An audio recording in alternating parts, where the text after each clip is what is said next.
Le vent est une force extraordinaire. Quand la puissance de la mer et la force de l'air se combinent, le résultat est terrible. C'est le vent et les vagues. Ensemble, ils martèlent les côtes, ils coulent des navires et ne laissent derrière eux que mort et destruction.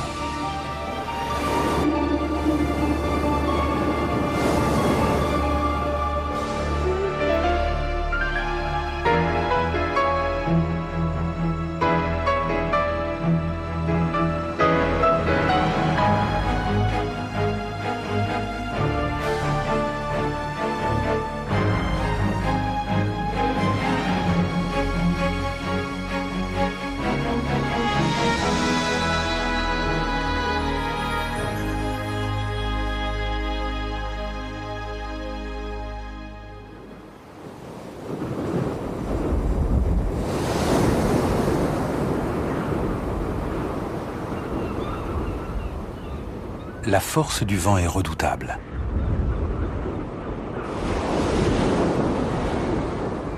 Il transforme la mer en une vaste marmite bouillonnante, traversée de vagues meurtrières.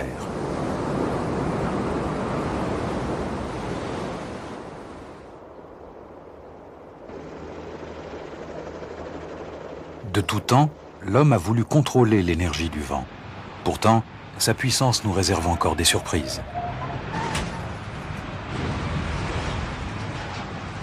Et son pouvoir destructeur n'a pas de limite.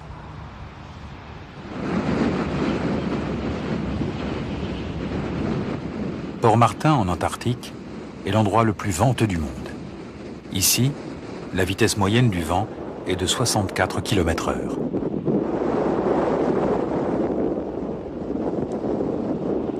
Pendant plus de 100 jours par an, les vents ont la puissance d'un cyclone.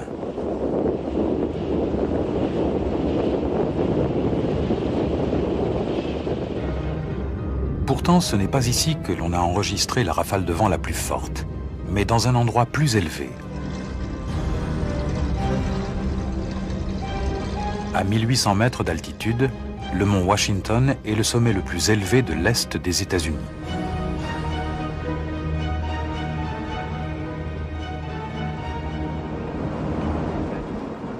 Ce n'est pas pour rien que le bâtiment qui se trouve au sommet est enchaîné au sol. C'est ici que fut enregistré le coup de vent le plus fort au monde.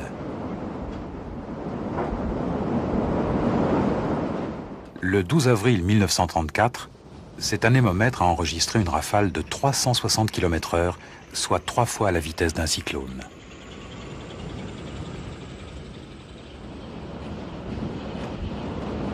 Ici, le vent est rapide parce qu'il est pris en tenaille entre le sommet de la montagne et la couche inférieure de la stratosphère. Ce resserrement de l'espace libre provoque une accélération du courant d'air, comme quand on bouche un tuyau avec le pouce.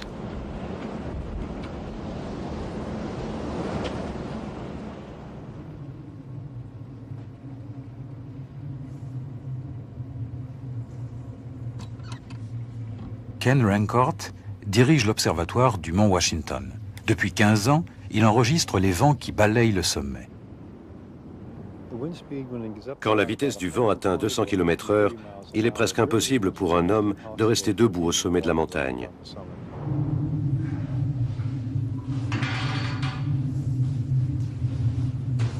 Grimper en haut de la tour est une expérience extraordinaire. Quand vous escaladez l'échelle et que vous affrontez les éléments, c'est un spectacle à couper le souffle.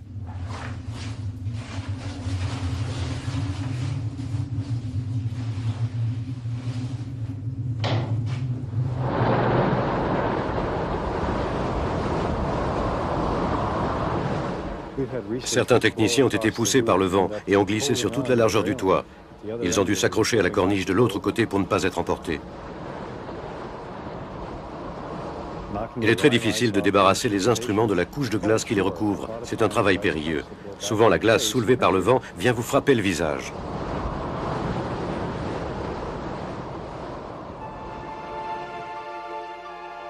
Les vents du mont Washington, comme tous les vents, sont créés par la chaleur du soleil qui réchauffe irrégulièrement la surface terrestre. Quand le soleil brille, il réchauffe les minuscules molécules qui composent l'air. Les molécules s'agitent alors et se déplacent plus rapidement en s'éloignant les unes des autres. L'air se dilate et s'élève comme le gaz chaud utilisé pour gonfler les ballons.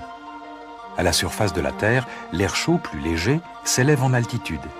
Il est immédiatement remplacé par de l'air plus frais.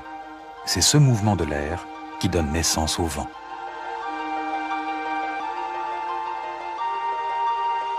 La direction et la force des vents peuvent varier considérablement selon l'altitude. Le talent des pilotes de montgolfière consiste à trouver les vents les plus favorables.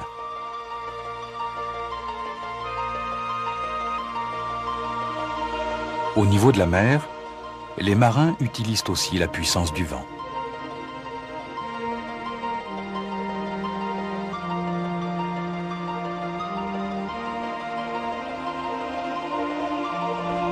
Le vent n'est pas toujours aussi calme. Les marins ont été les premiers à découvrir que certaines régions du monde étaient balayées par des vents particulièrement forts. Voici le Cap Horn au début du siècle.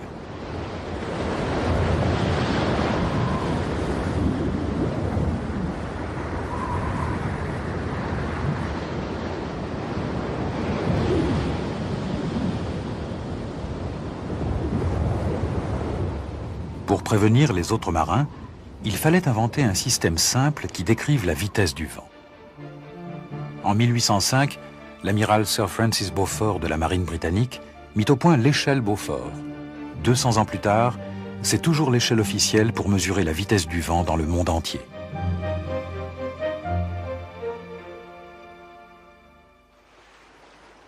Force 0 indique le calme plat. La mer est comme un miroir. Force 4 indique un vent modéré. Les vagues se coiffent de crêtes blanches et à terre, le vent soulève la poussière.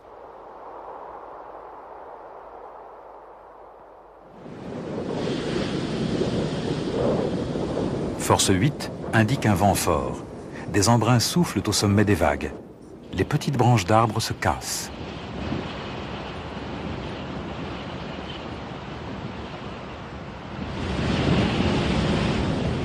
Force 10 désigne une tempête.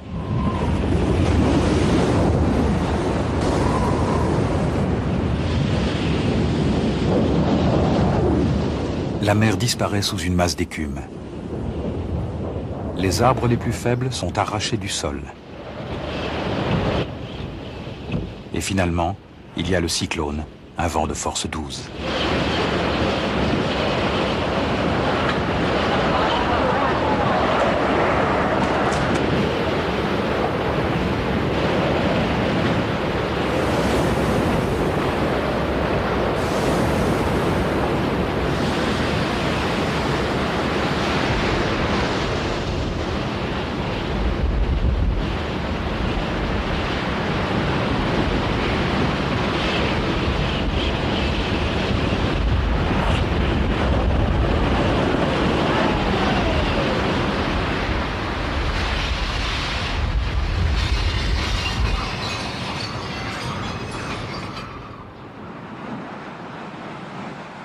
Bien que la tempête se soit calmée, la mer restera agitée pendant plusieurs jours.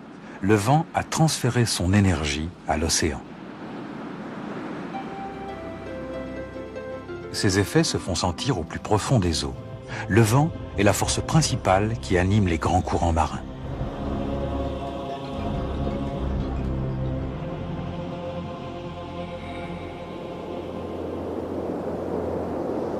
Ce bateau est au milieu de l'océan Atlantique. Il est poussé par les alizés du nord-est.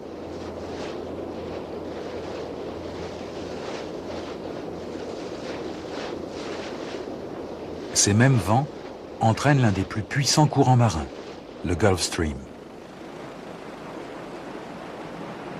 C'est un courant d'une puissance colossale, dont la force est 5 fois plus grande que celle de toutes les rivières de la Terre combinées. Le Gulf Stream est un vaste circuit d'eau qui traverse l'Atlantique Nord et revient en sens inverse. Son cours fut enregistré pour la première fois il y a 200 ans par Benjamin Franklin. En combinant les renseignements fournis par les baleiniers de Nantucket et les mesures de température qu'il avait prises lui-même dans l'Atlantique, il a réussi à tracer cette carte.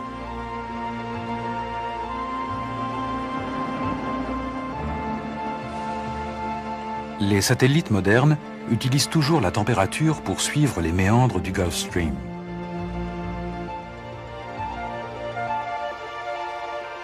Ce courant peut être comparé à un immense système de chauffage.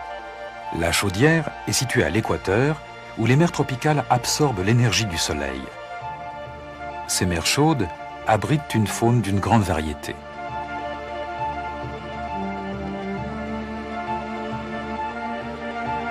Le Gulf Stream transporte l'eau chaude vers le nord, le long de la côte des États-Unis, puis à travers l'océan Atlantique.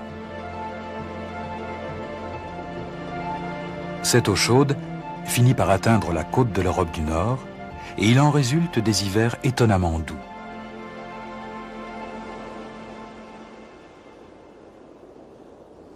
Sur la côte nord de l'Écosse, baignée par le Gulf Stream, poussent des palmiers. À cette même époque de l'année, de l'autre côté de l'Atlantique, le climat est complètement différent. Voici l'embouchure du Saint-Laurent au Canada. Malgré sa position géographique plus au sud, cette région n'est pas réchauffée par le Gulf Stream et les hivers y sont très froids.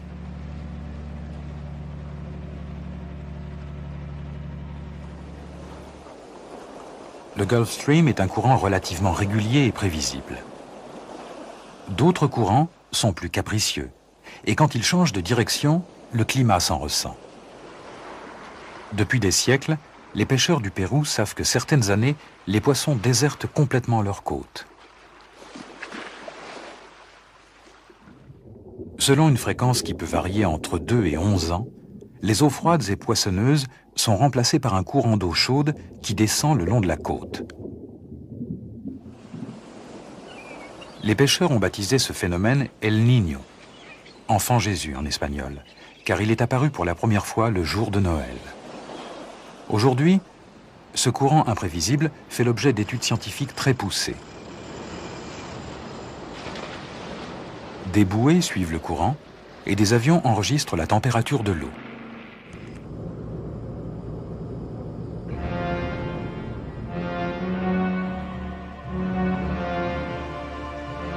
El Niño modifie la position des nappes d'eau chaude dans l'océan Pacifique. Cette eau chaude fournit de l'humidité à l'air et engendre des orages. Ces nuages orageux fonctionnent comme de véritables pompes.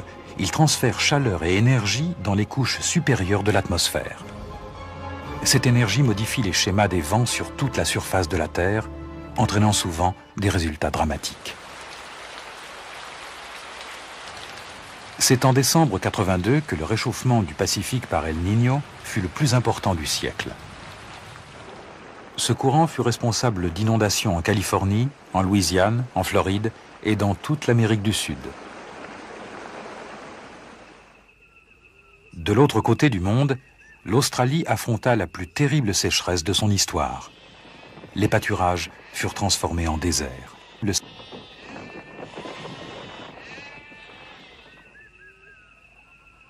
La végétation desséchée alimenta de nombreux feux de forêt qui ravagèrent le pays.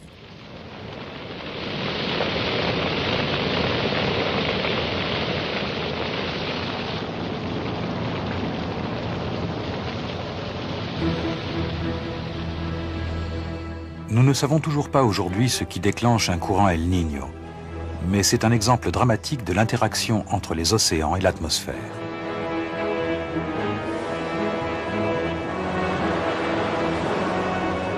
Sur la surface de la mer, un autre mystère intrigue les scientifiques. La hauteur des vagues des océans augmente régulièrement.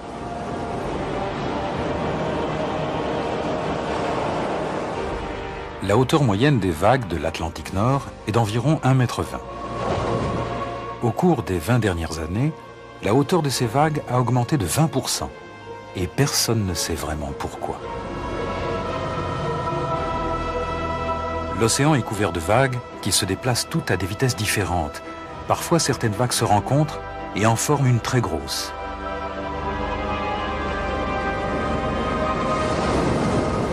Une vague sur 23 est 2 fois plus grande que les autres.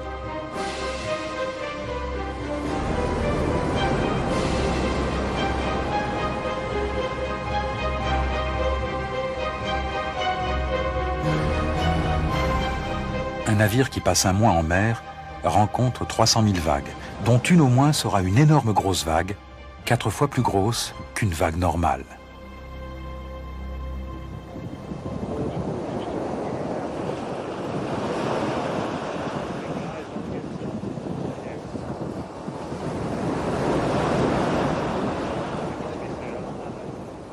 En mars 90, l'Alaska Monarch est en danger dans le détroit de Bering.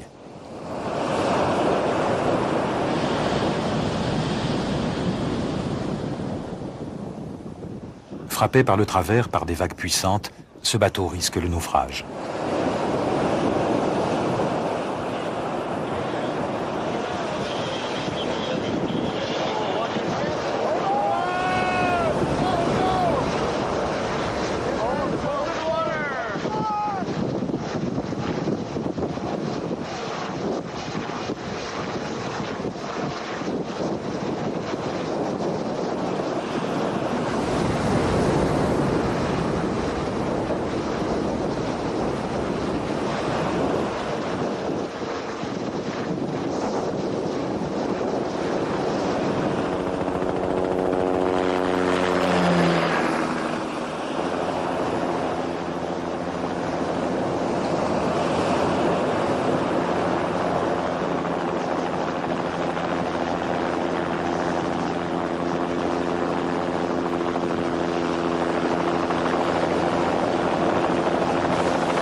Heureusement, son équipage fut sauvé.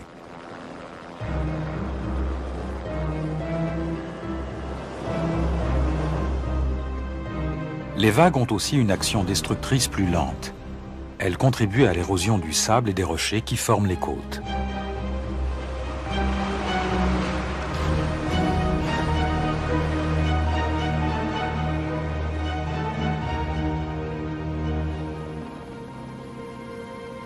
En décembre 92, la communauté de Westhampton Dunes à Long Island, sur la côte est des États-Unis, subit l'assaut de la mer et du vent combinés.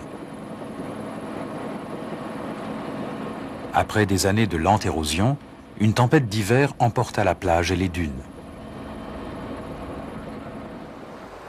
Cette ville agréable devint une ville fantôme.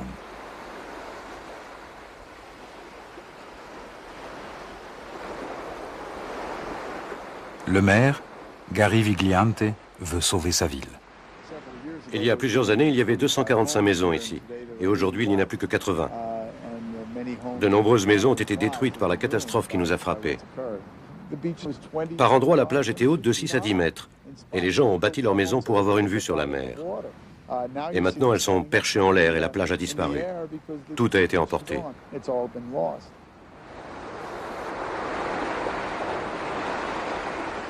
Aujourd'hui, de plus en plus de gens vivent le long des côtes et nous devons accepter que nos maisons et nos terres soient à la merci des vagues et du vent. Mais l'action des éléments n'est pas toujours néfaste. L'été, il arrive que l'action des vagues dépose du sable sur le rivage.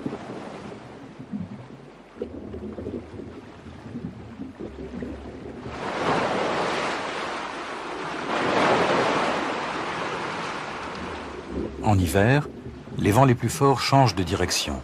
Des vagues plus puissantes frappent la côte et emportent le sable.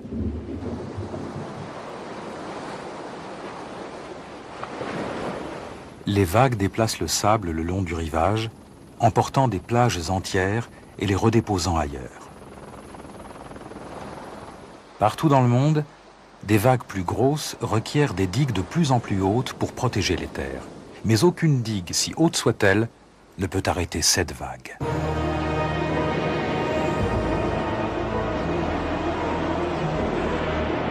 Un tsunami. Un tsunami commence ici, au fond de l'océan. Cette vague immense est déclenchée par un tremblement de terre au fond de l'océan ou par une éruption volcanique sous-marine. À la surface de l'eau, rien n'annonce son passage. Dans les eaux profondes, les tsunamis passent sans se faire remarquer, car ces vagues ne mesurent que 30 ou 60 cm. Mais leur longueur est impressionnante, jusqu'à 450 km, et elles se déplacent à plus de 750 km/h. En 1960, un tremblement de terre au large du Chili a donné naissance à l'une de ces vagues, qui a traversé le Pacifique en direction du Japon. Au milieu de l'océan, elle s'est abattue sur Hawaï. En approchant de la côte du Japon, la mer étant de moins en moins profonde, la vague a surgi à la surface, tel un véritable monstre. Les bateaux quittèrent les ports pour gagner la pleine mer, où ils sont plus à l'abri. En japonais, tsunami veut dire vague du port, car c'est là qu'elle cause le plus de dégâts.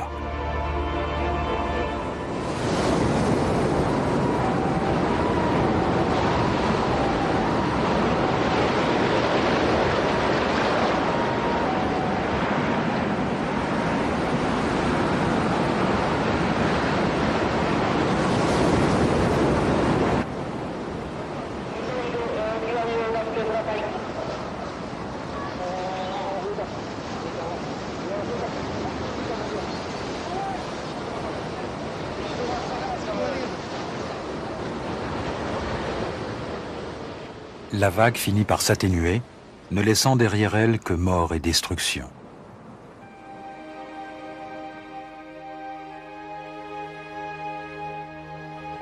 Les forces d'attraction universelles ont également une influence sur la mer.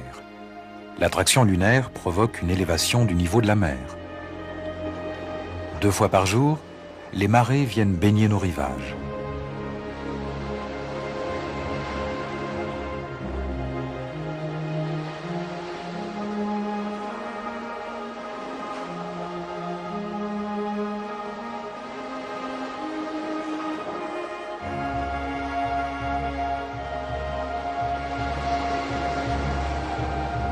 Quand des vents puissants se combinent aux plus hautes marées, les risques d'inondation sont beaucoup plus grands.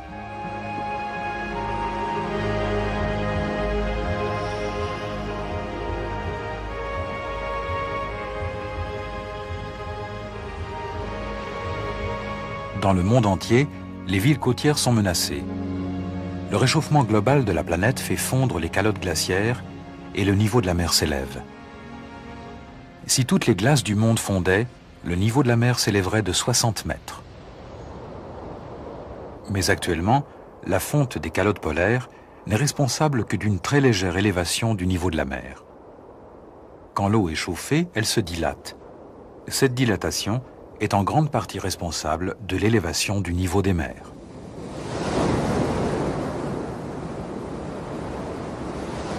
Si le niveau de la mer s'élève encore davantage, l'action combinée du vent et des vagues deviendra un ennemi redoutable. Les marées pourront pulvériser nos côtes et causer d'immenses inondations, et peut-être même un jour submerger nos villes côtières.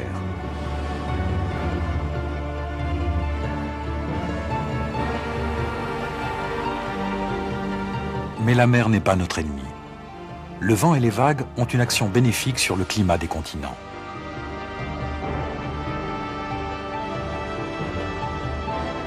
L'action du vent et des vagues empêche qu'une partie de la Terre ne devienne trop froide et une autre trop chaude.